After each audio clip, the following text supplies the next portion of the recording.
अहिल्यानगर जिल्ह्यात कोपरगाव शहरात श्री रामनवमीनिमित्त तहसील कार्यालयाच्या मैदानावर श्री साईगाव पालखी सोहळा व मुंबादेवी तरुण मंडळ यांच्या वतीने साध्वी परमपूज्य अनुराधा देवी पंढरपूरकर यांच्या सुश्राव्य वाणीतून श्री शिव महापुराण कथेचे आयोजन गुढीपाडव्यापासून करण्यात आले आहे।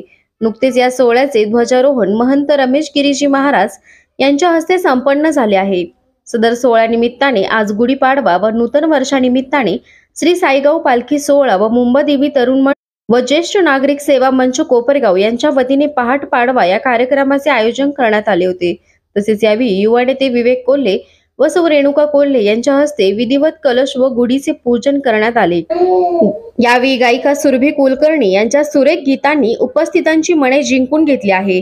तसेच यावेळी आम्ही साईच्या लेकी महिला अभिवादन मोटारसायकल रॅलीचे आयोजन करण्यात आले होते। सदर रॅलीत शहरातील विविध क्षेत्रातील महिला व महाविद्यालयीन तरुणी या रुबाबदार फेटा घालून पारंपरिक वेशभूषा धारण करून सहभागी झाल्या होत्या।